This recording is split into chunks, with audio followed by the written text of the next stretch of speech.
قلبي اليوم جبنا لكم المكنسة الإيطالية لافور، اللي هي راح تغسل الزوالي بوقت جدا قياسي وتغسل القنفات، وفي نفس الوقت هي مكنسة كهربائية، يعني شغلها ما شاء الله متعدد الاستعمالات.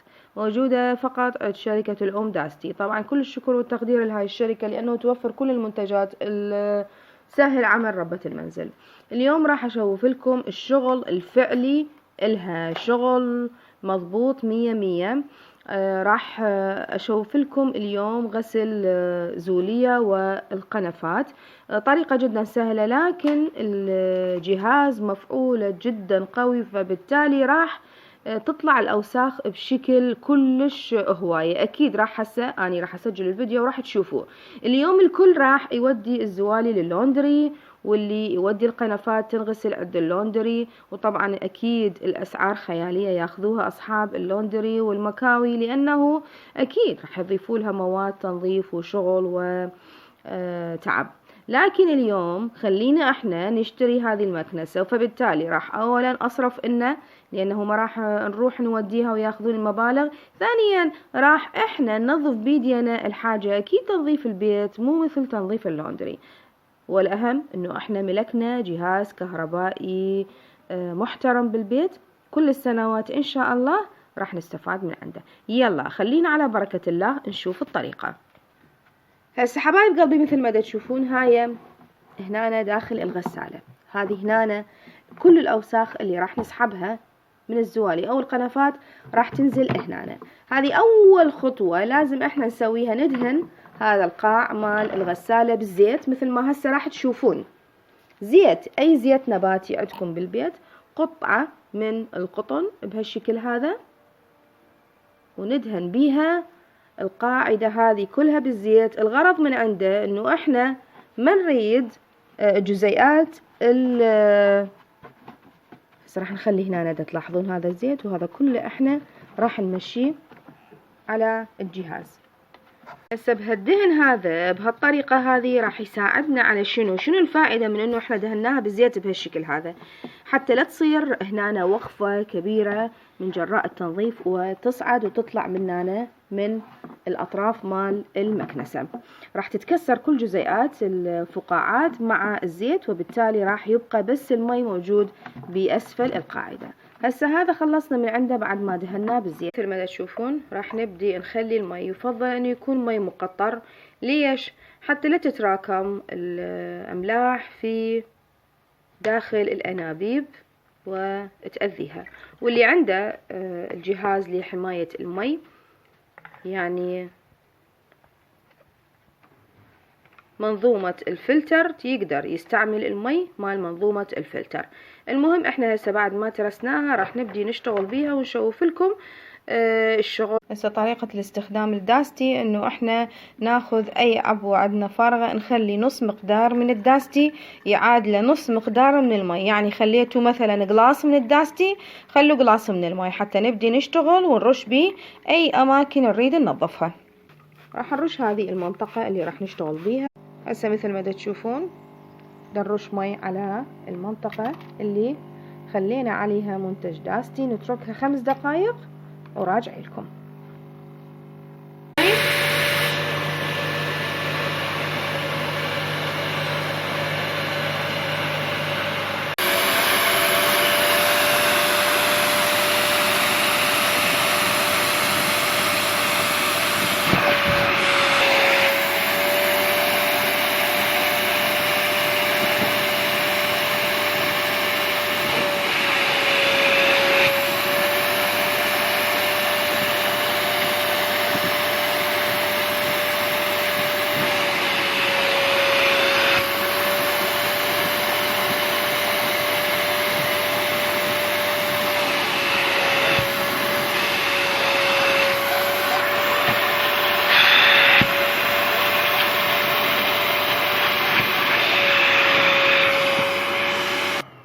أعتقد الصورة جدا واضحة لكم، وشفتوا كمية الوسخ اللي طلعت من عندها. معلومة مهمة، الكوشات مال الهول وديتها لللوندري، اخذوا من عندي 20,000 يغسلوها، لأنه ما بيها سحاب حتى انه اوديها واغسلها. تمام، 20,000 اخذوا من عندي. ايش قد كم كوشة عندي 8 كوشات. يلا اليوم احنا ويا هذه المكنسة راح تغسل الكوشات مال البيت كلها. شفتوا اللون والفرق اللي كان موجود اسود وصار بهذا اللون. خلينا بنستمر وياكم ونشوف لكم نماذج اخرى. هسه هذه كوشة مال غرفة الخطار، راح نرشها بمنتج داستي ونتركها 5 دقائق. تابعوا الفرق اللي راح يصير بالألوان، خليكم متابعين الفرق اللي راح يصير بالألوان نتيجة شفط كل الأوساخ والأتربة اللي تطلع من عندها.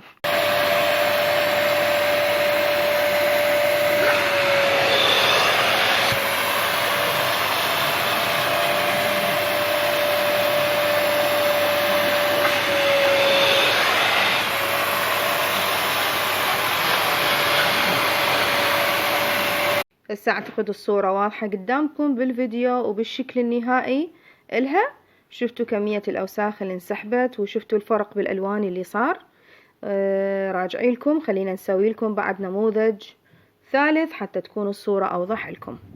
هسه هذه الزاوية مثل ما تشوفون بالمطبخ، راح نبدي نبخ عليها الداستي، ونفس الطريقة ننتظرها 5 دقائق بعد ما نرشها بالداستي والمي وراجعي لكم. شفتوا شكلها بالبداية، وخليكم متذكرين شكلها حتى ترجعون إلى بعد ما ننظفه.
هسه حبايب واقع الحال شفتوا بعدة أماكن احنا جربنا المكنسة على الزوالي، جربناها على القنفات، على الكوشات. شغلها راقي جدا وممتاز، يعني راقي إلى أبعد الحدود. يعني شفتوا كمية الأوساخ اللي سحبتها المكنسة من خلال التصوير اللي صورنا لكم إياه. يعني ربات المنازل بعد ما يتعبون ماكو أي جهد يبذلوه في سبيل إنه ينظفون القنفات، خاصة اللي هي عرضة للأوساخ أكثر شيء ومن قبل الأطفال. موجودة في فرع حبل المنصور مقابل الرواد، وعلى ما أعتقد موجودة في كافة الفروع الخاصة لشركة داستي. طبعا شيء أكيد نوجه كل الشكر والتقدير لشركة الأم داستي لتوفيرها كل المنتجات الكفيلة بإراحة ربات البيوت. وإن شاء الله جربوها وصحة وسلامة للجميع وبيوت نظيفة آمنة سعيدة.